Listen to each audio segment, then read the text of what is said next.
Let's talk about the scene where Sophia confronts Celie for telling Harpo to get physical with her in order to get her under control in the 1985 film The Color Purple. This scene is interesting because it takes Celie, the most sympathetic character in the film, and makes her a momentary villain. Let's talk about it. I'm Heit. And I'm Cheri. And you've discovered Axiom Amnesia.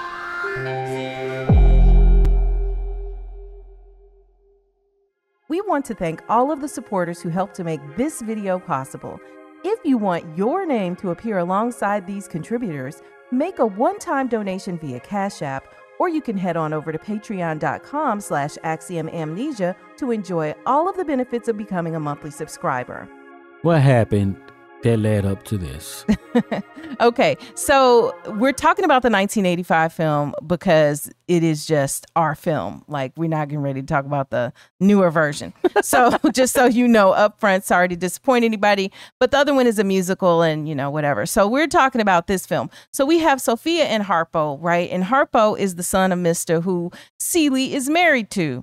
And so Sophia and Harpo are this young couple who have children at this point. But Sophia is very strong-willed. This is Oprah Winfrey's character. And so Harpo feels emasculated by Sophia always telling him what to do. Go over there, Harpo, do this, that. And I mean, to Sophia's defense, Harpo is kind of like a little bit of dim-witted at times.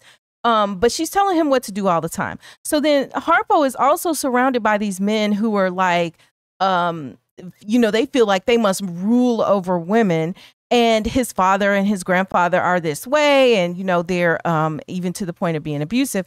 So Harpo asks Celie for advice in handling Sophia. And that's where we are in the film. So what does it mean if men watch this film, they see this and the strength of Sophia and stuff, right? And not want to get abused, and then talk about how the whole movie is anti-men and trash. we might have to save that for our broader discussion. So, I mean, it just means that you didn't understand the movie. Yeah, but so that's the thing, right? So we have somebody being empowered, right? Because at the time, you know, there was no independence, right? That was really going on. And then you had women who would also who would be involved in that too as well, right? Kind of like if there was black people, we would call them a word that starts with a C, or Uncle Tom or something, right? Because, oh, look, why have you taken on the positions of the oppressor, right? And then pushing that along, right? Because in a way, she was his mama. Yeah. She was Harpo's mama, and then she was guiding him. So what you need to do is to oppress another woman further. You know, and let us not forget that there is no empowerment without someone actually losing power. Now, the question is whether they should have rightfully had that power to begin with. Yeah. No. Clearly no. But if I'm empowering myself, that means I'm taking the power that somebody else has over me that they shouldn't have, and I now have it. That means they don't have the same power over me that they used to have. Now, in Sophia's case, I don't think she empowered herself in the sense that Sophia was always powerful. She always sat in her power from the point we see her in this film. So she was that way when she met Harpo before she had the babies. She was like, look, we gonna get married. You better show me your daddy. You know, so she was always the one driving that relationship. And if we analyze their relationship, it doesn't surprise me that this is the situation, given the fact that Harpo didn't have a mother from a young age. You know, he had Celie, who served the purpose of a woman in the household, you know, kept the place clean and all of that. And by serving the purpose, I mean from Mr.'s perspective, not what I think a woman should be doing. But she fulfilled all of the domestic duties of the home, but she really wasn't motherly because she was a child herself. Let's just be clear. Yeah, I disagree with that characterization of empowerment. Because it's not just about overpowering someone or some group specifically, right? Because the power doesn't just come from the dynamic between those two parties, right? Because you can be empowered for yourself, right? I can empower myself to go and teach myself gardening, right? That's a power that comes from somewhere. Decide it doesn't come from, maybe it comes from showing my power or exerting my will over nature, right? But it isn't hinged on some use of power against me by other humans. Yes, I mean, and I agree with you there. I wasn't suggesting that is the only way, but since we were talking about like an interpersonal relationship where it was. Yeah, but I'm saying, but like to be empowered from Sophia, it doesn't mean that it's coming from a man, right? She can just be empowered, which is that potential energy. You know what I'm saying? That doesn't have to be taken away from someone, right? And then exerting your power and will may take away from somebody else's feeling of empowerment, right? Take away some of their potential energy, and who knows where it goes. It may go out into the universe somewhere else, right? Into the ether, because there's external factors that doesn't just involve the interpersonal relationships. Yeah, I mean, I would agree that it's complicated than that. At least it's I won't say it's complicated. It's more dynamic than simply just the relationship itself. But what I would also say is that specific to this situation, I will push back and say yes in the male female. Yes, in this case, even though Sophia showed up this way, the power was not from a specific person, but the idea of, quote, men, right? Because we'll see as we break down the scene that she's talking about, a girl child ain't safe in the family and all of that, right? Because they had the power. The men had the power, and the men still have the power at this point. She is just like, I have to protect myself. And so this is what she's doing. Well, there's a third party too. Okay. White people. So, right? That's so the empowerment isn't, but yeah.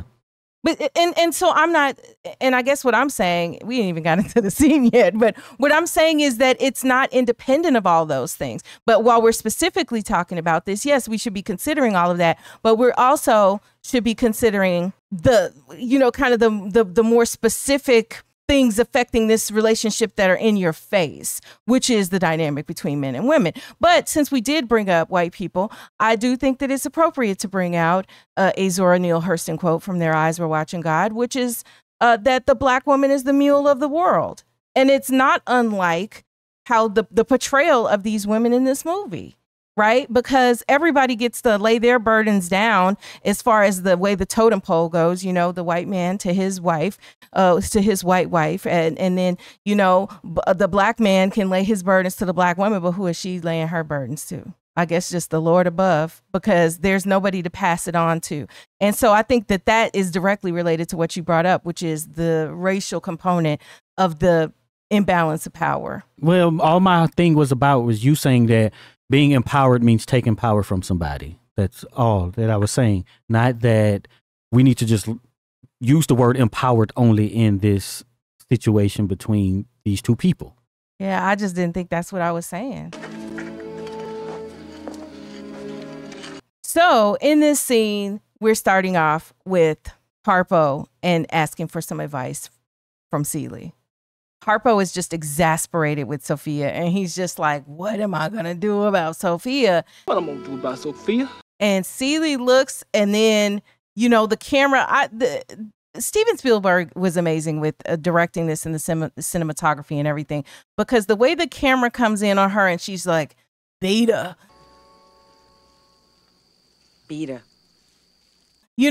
And it lingers on her for a while before and after she says to beat Sophia, and it just leaves you perplexed as to why would Celie say to beat Sophia? Why? Because of the ways of society, right? It's about the man, his household, he leads, he gets what he wants, right? So you have to beat her. Right? Like, that's just what you trained up in. Yeah. And that's what's been happening to her. And she just accepts that is the reality, right? Yeah. That's kind of like the only way. That's just how things go. And man, and the notion that the most sympathetic character in this film kind of becomes a villain for a second, right? But I think the grace for Celie comes in the fact that we recognize that Celie has a deficit because of all that she's faced and the abuse that she's faced throughout her life, right? Celie does not understand that that's not right. Now, between the new film, even though I don't really like talking about that, and, you know, the book and the older film, we do get more insight from the author as to why she would tell Harpo to beat Sophia. And you're right about that. And then she also like points to the fact that she was a bit jealous of Sophia's spirit, right? Because Celie is a very trampled upon person who's very meek and doesn't have that fight in her at this point in her life. And Sophia is like coming out swinging. Sophia has that fight. And so she, in this moment also, kind of wanted to see Sophia knocked down into what she saw as her place, right? I'm down here and you over here running this man. And that's not how it's supposed to go. So go ahead and get knocked into your place. That's kind of also, I think, you know, what was going through Celie's mind. Yeah. So she tells Harpo to beat Sophia. And then the next thing we see Sophia like cutting through the crops. You know, and she's just, you know, walking up because she's coming to get a few things straight. And we see Sophia actually confront Celie. And she's like, you told Harpo to beat me. You told Harpo to beat me. And she's incensed because she cannot believe that another woman has advised such a thing when we all supposed to be on the same team. And you over here advising him to do such a thing. All my life I had to fight. Yeah, and then she talked about all her life she had to fight.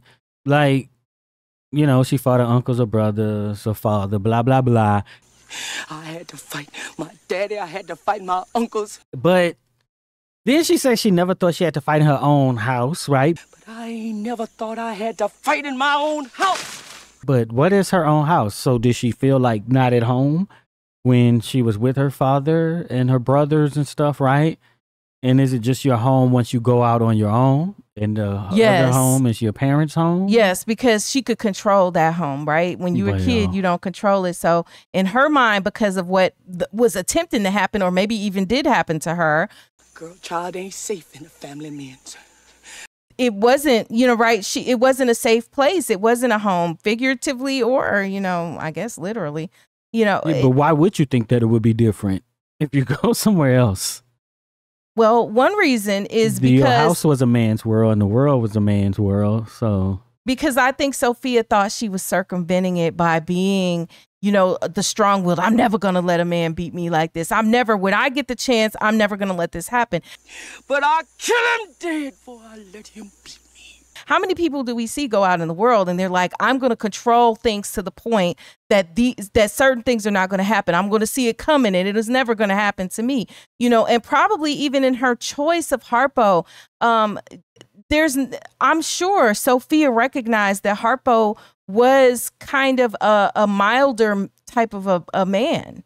Milder personality, right? He was not a Mr. or Mrs. Daddy type. Sophia would have never been attracted to that type of man. You know, she wanted a man who was going to be gentler with her. You mean one that she can control? But like, what? The men are going to say it. You don't want to say it, right? The man that she can control. She is basically the mister to him. Right? Like the way she barges in, she controls him, say what's going to happen. And as they say, dictate to him. Right? Yeah. Yeah. I mean, and even though she wasn't hitting him, but then she did after he started it. Sophia beat on Harpo. Then Harpo beat on Sophia. That's the flip side, I think, of that's one response. That's her trauma response is now I'm about to control everything. Yeah. You know? And so, yes. But that's an excuse because Mister's a trauma response possibly too, because the way his daddy treated him. True.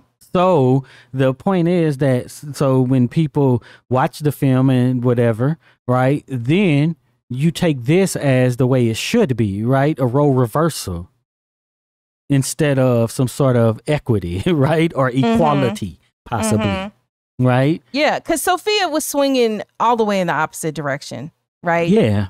She was like, hey, I'm going to control everything. I'm going to tell this man what to do, and he's going to do it because I've selected a man that I can be this way with. Yeah, but regardless of if he was happy that way, too.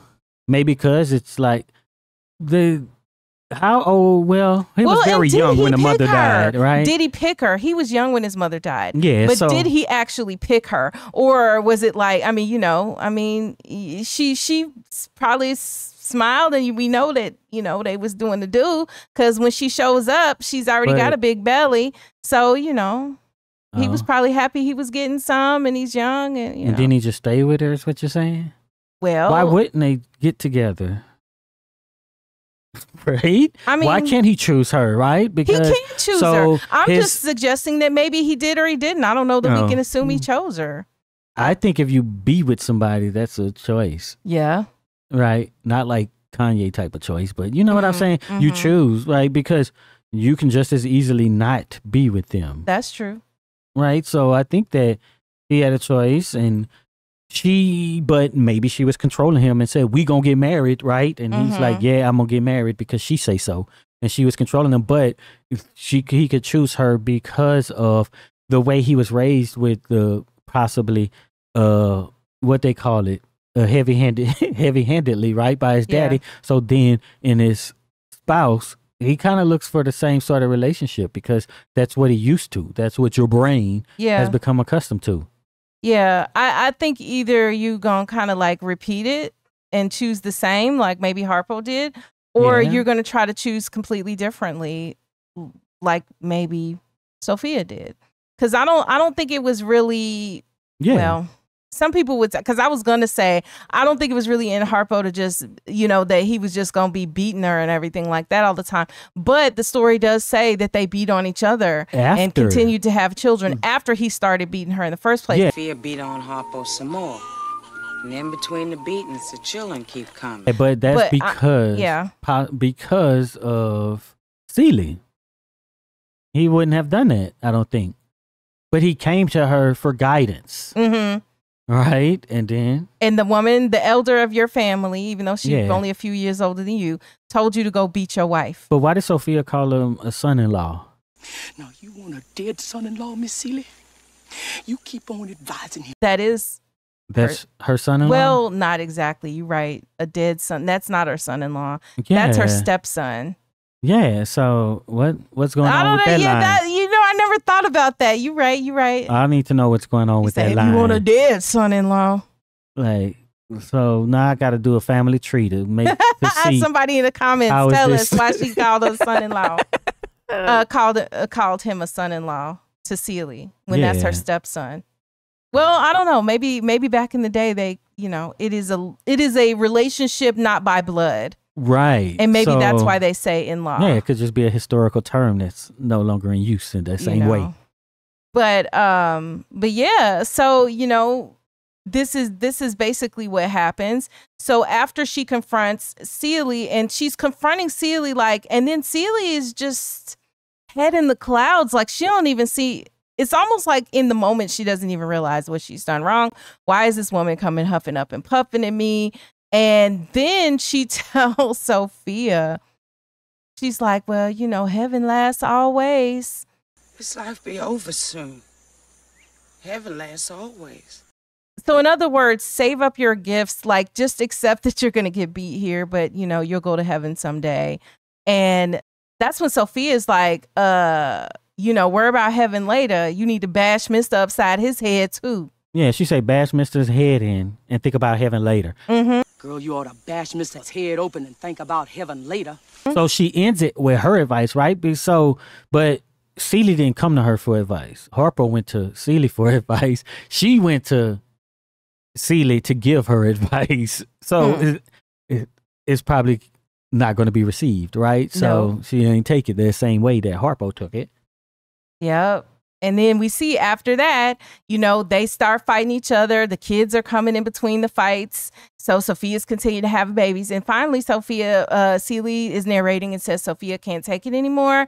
And, and she just leaves. One day, Sophia, she just can't take it no more. Good riddance. Right. So you see Sophia pack up her stuff, Her people came and got her. She left with the dressers on the wagon and a window.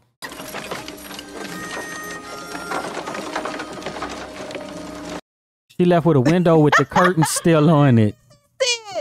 I'm leaving with what I bought or what I came with. It had curtains on the window. And all them kids. But like the other part is she's in the back of a wagon sitting on a chair holding a baby. Bruh. Like, and I think they had a lantern on top of the... Yeah, it was. It was an oil lamp on top. Bye, Ruby. Bye, Sophia. Like, you know, but at the end of the day, because the part of it is comedy, right? So that's the thing too. Like when you watch these movies, they have parts that are strictly comedy. Well, I won't say strictly, but it's comedy in there. Right. But it's comedy, but at the same time, it's juxtaposed against this really sad situation where the family is now breaking up. And, you know. Right. So if you check out my other channel, so there's this debate whether Tupac was lyrical or not, right? And you know, there's all these different reasons, because some people just be like, oh, it's about how it makes you feel, right? And in that, I would say that if some text or something can make you feel a certain way, then it's using all these different literary devices, or maybe just one, to do that, which makes it lyrical, poetic, blah, blah, blah, right? So that's kind of what's done here, like with, you know, this juxtaposition of these two opposing ideas. You know what I'm saying? Using comedy. These are all devices that are used, which make stories better and make you feel something, and you don't know why you feel that way. And maybe the writer don't know why or how they done it. And if you got good directors, they know what's going on. So they're applying some of these techniques that they know about, and sometimes they don't know. And these techniques or devices, tropes and stuff get applied. And that's what's going on with that scene. So you laugh, you feel uneasy, you know what I'm saying? You feel sad, you feel elation. That's this whole movie. You laugh, you cry, you know, and maybe even inappropriately, right? As people get what's coming to them, or what you feel as a viewer is coming to them because of the character's behavior in the film. You know, but when I think about Sophia and what she probably had gone through in her life up to this point, I think that maybe, because we know that, you know, spoiler alert, but Sophia and Harpo do get back together later in life. You know, they kind of go each their separate ways. But I think that they really loved each other. They got back together because she was like, ain't no beat down like the beat down white folks put on you. I know, after she goes and is in prison. Which is a story in itself, right? Of like, okay, I'm a black man and I'm anti-black woman. And the story is terrible. It shows that, wait, even though all of this, we got our problems, we got to be together too. And what I've seen over here makes me even get closer to you and cling on to you. Because somehow. Yeah. But that's what happened. Well, I just think it also made them realize, it made him realize that he did love Sophia. I think he loved Sophia.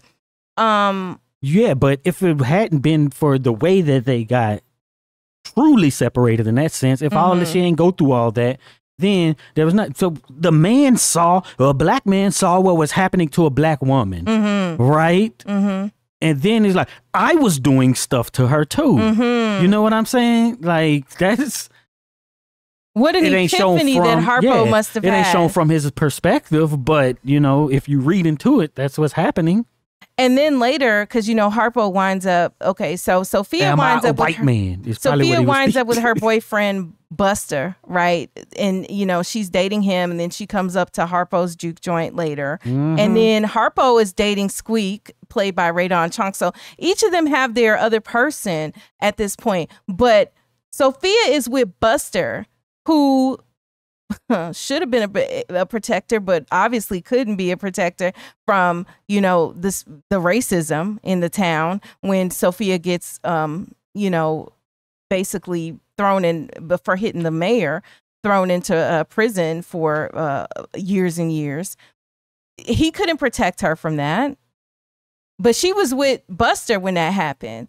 And then later on, even Harpo is still entangled with Squeak at this point, right? And it's not until Squeak decides to eliminate herself from the situation when she decides to leave and go with Celie and Suge and them to Memphis that now Harpo is free. Because I also think Harpo, it's hard to say Harpo was a decent man because he was beating Sophia, but I think he wanted to be. Back to that perspective. We talked about perspective in this film too. He wanted to be a decent man. I think he was trying to be a decent man, and I think that he was young and dumb. If you beat somebody, are you not decent? Your parents beat you. Are they not decent people? Bruh. So, well, it's just like, dude, we asking these difficult questions. Your parents beat you, but not like you. Your daddy beat you, and that's a man, so it's just a man hitting a girl, not even a woman. But, you know, what I'll say is that that this is why I'm glad that a lot of us have evolved to not being physically violent to our children these days. But even despite that, that's still in your own mind. Maybe it didn't change now after 20 years. Now you think they're not decent, right? Because you a hit lot of me people when I was 8, right? But are they not decent? But well, okay, so based on my answer to that question, yes, of course, my parents are decent people. Kind of rhetorical. Well, I know it was, but like I want to think it through, right? So I want to say, of course, in my mind, and most people would answer the same. Your parents are decent regardless because the love and grace you have. But also, what I would say is that they operated within the framework in which they had been raised and lived and understood.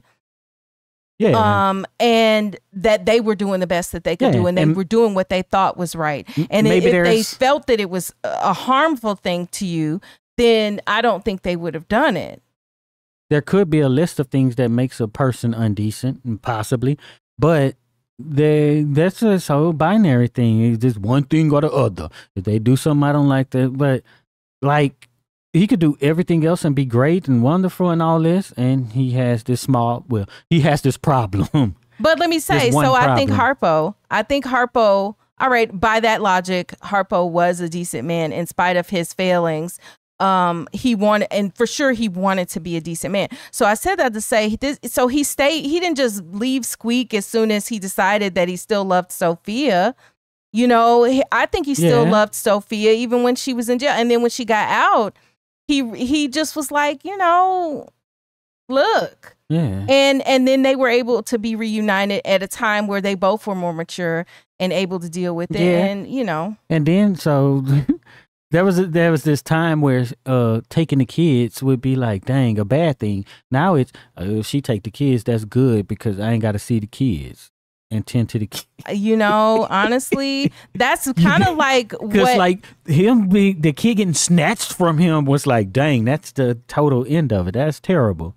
Right nowadays, it's like, if I ain't got to pay child support, then whatever. Mr. would have been happy, and Mr. resented that he had to take care of those kids. Right when he resented that his wife was dead. Because he was left with the kids and he didn't want to take care of them kids, even though they were his kids. Yeah. You know, so I don't think he resented it. Yes, it's just, I guess, it's not my role, right? I do whatever, all attending to the land and making the money in that way. And I just have to have a woman who does this. And I think he resented it to the point that he didn't do it. He didn't take care of them kids. Was he capable, though? Well, okay. It's part of it. You know, when Celie showed up on the scene, everything was a hot mess. Yeah. So, you know, but man, it's hard to have logic that is consistent because I feel some kind of way about certain things because I'm still back on, are you decent if you beat your wife? You know, and obviously my instinct is like, hell no, you ain't decent if you beating your wife. Are you decent if you beat your kids? You know, and then then I have to go, okay, does it matter the circumstance of the always going to be the argument. You know, like one, it's trying to teach, and another, it's I don't know, maybe could be said to be trying to control. It's going to be something that's made up.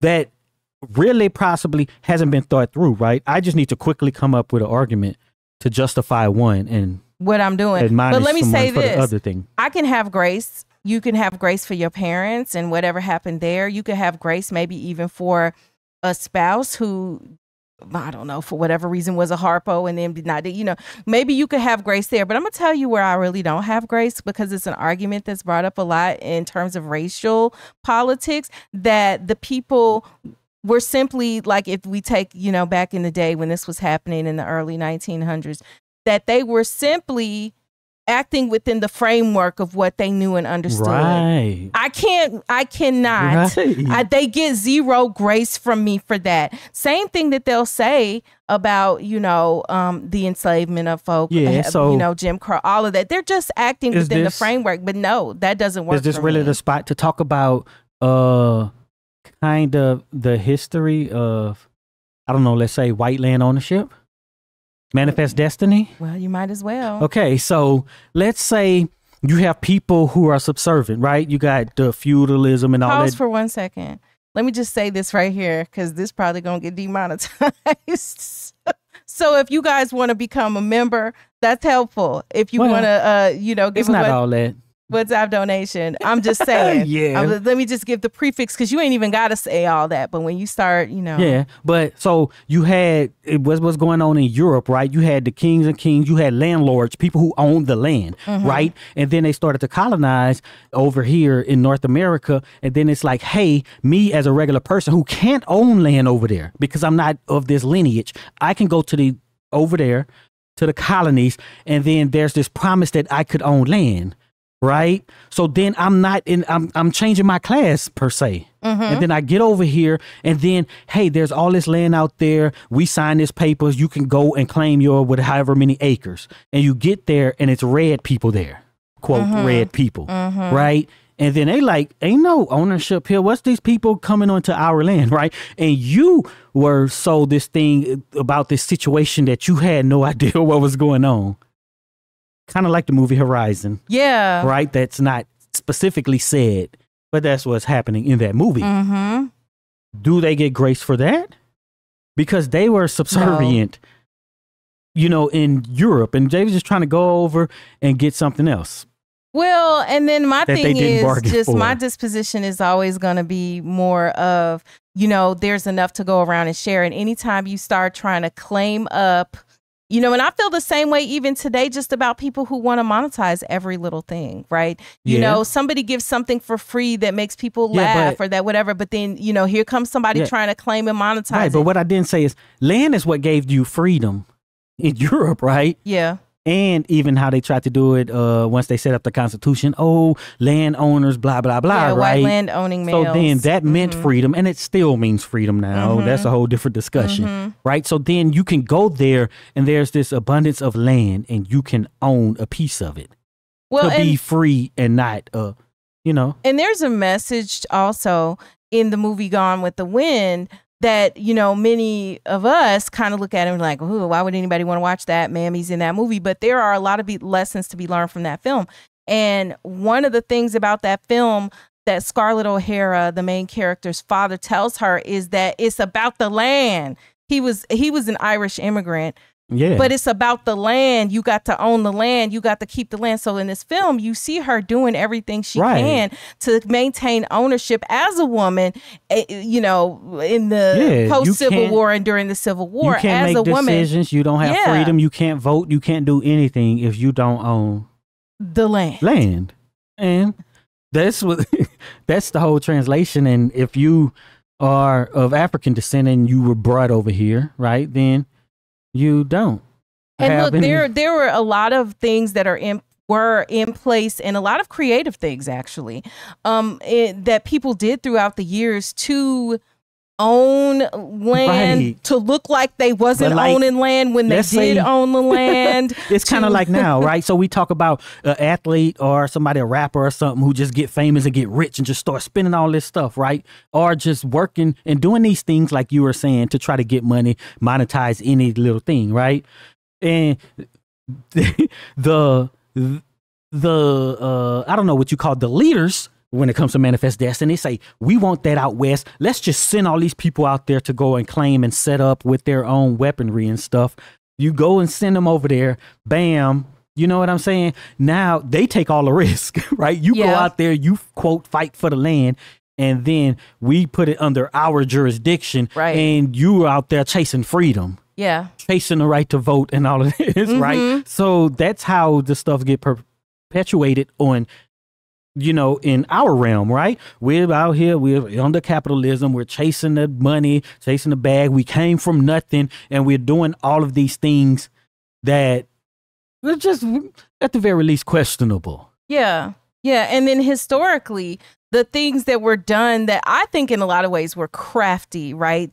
To, you know, like you have situations where people who were Black and brown, and these are documented, where they actually, quote unquote, owned other enslaved people to keep them free, if that makes any sense, right?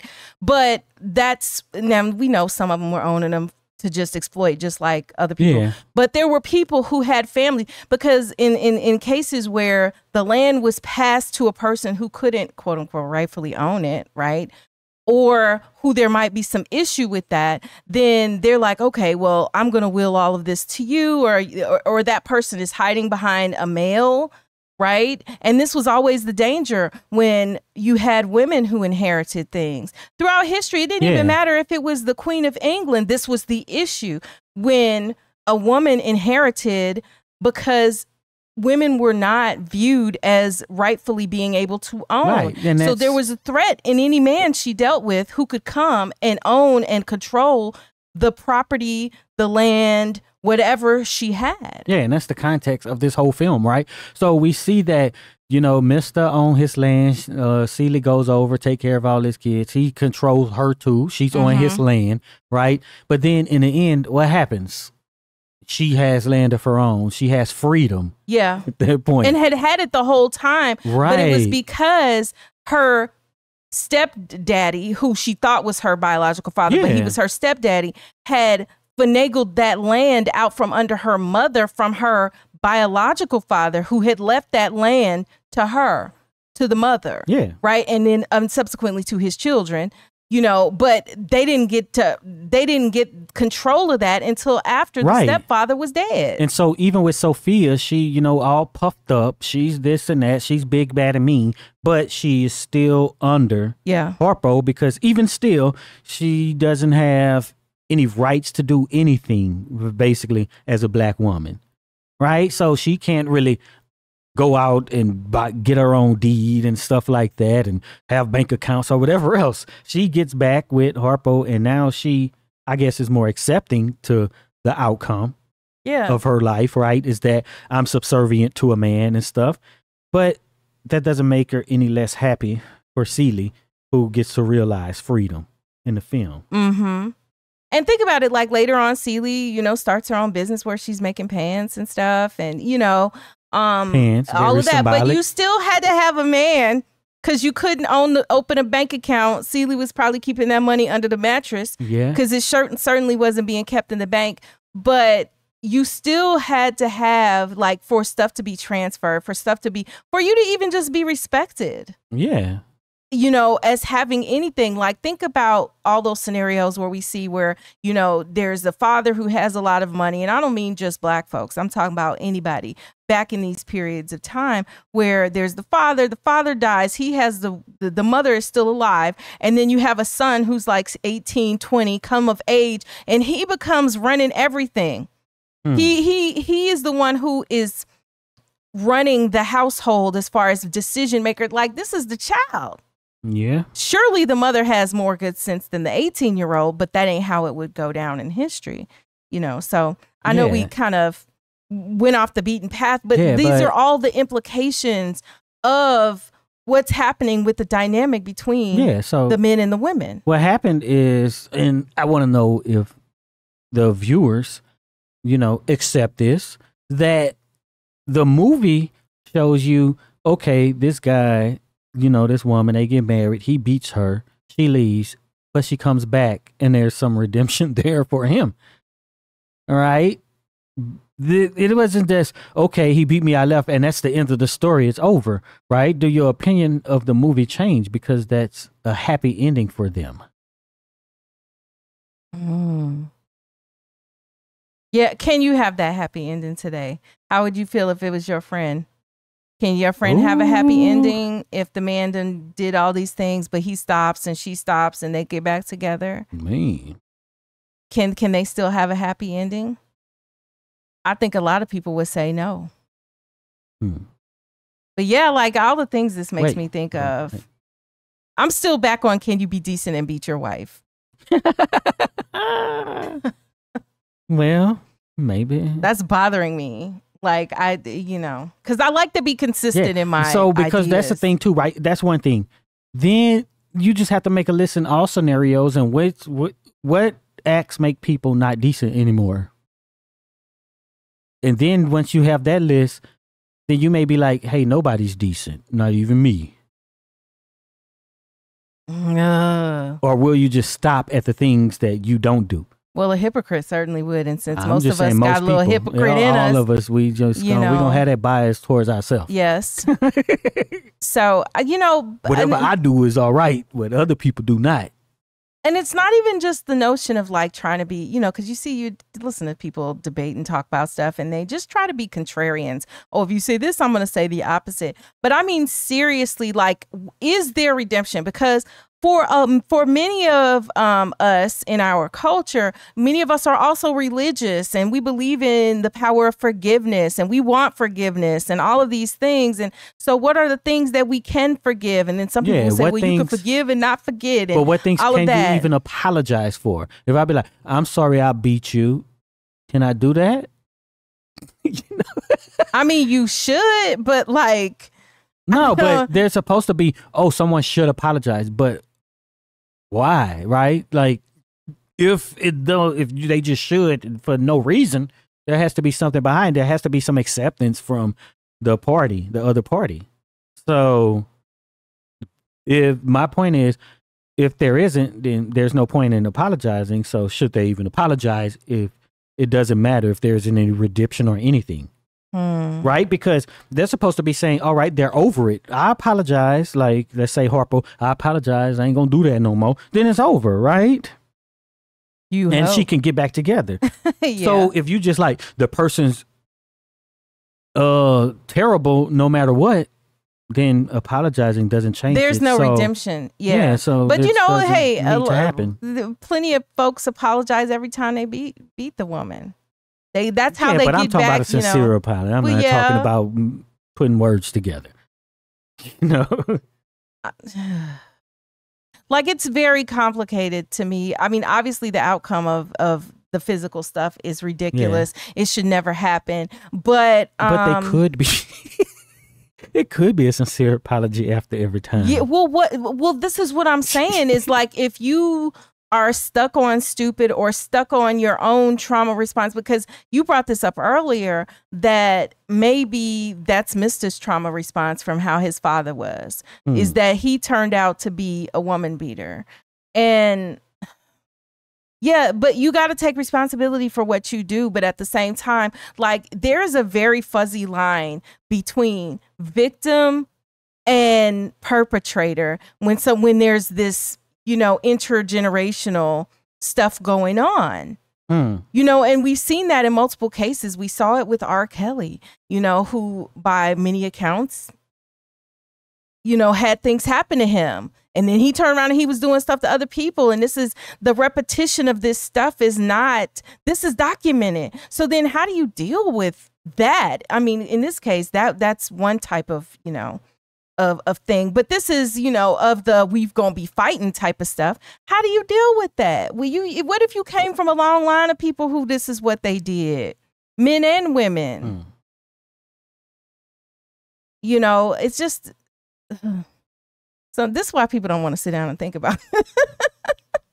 This is why, because it's not an easy cut and dry answer. And I know some of you will be in the comments trying to make it easy. Well, somebody ever do this the first time, then you leave them, you do it. Okay. All right. Mm-hmm. But the thing that happens is probably your assessment of how the world is and how the world should be, and the measuring stick by there's something that's going to be inconsistent. Yeah, and there's probably, you say these things and there's instances where you could go into your own life and be like, oh, you didn't abide by that. Yeah. Where That not only didn't you happen. didn't abide by that as far as if you were the victim, but if you were the perpetrator. Yeah. You know, you want grace that you unwilling to give. Like, these are the things I'm saying. You know, how do we reconcile that? Yeah. But, you know, but some people will bring it all the way back. But it's just a movie. But it makes you think about stuff. And that's what I love about really, really amazing movies. And this is It's not a just an amazing sci-fi film. movie, so somebody wrote about stuff that happens. Yeah, between people. Yeah. You know, so. But go to the comments, and I do have a few questions for you. One of the questions I have is, do you think that Harpo was sorry? Do you think Harpo was a decent man? It's all surrounding Harpo. And then the next question I have is, do you think that Sophia was, and I'll just use the word abusive to Harpo, like, did she emotionally abuse him? Yeah. And if it's so-called retaliation, then is it okay that at times she was beating him? If you both are fighting each other, I don't think that's what Celie said. She said he beat on her, she beat on him. Yeah. So maybe it means that it wasn't retaliation. It just that day she knocked him upside his head. I don't know. Yeah. You know, but things to consider. If you made it this far, type landed in the comments so we'll know you're one of the real ones who stick around to the end. And be sure to check out one of the videos that's on the screen right now.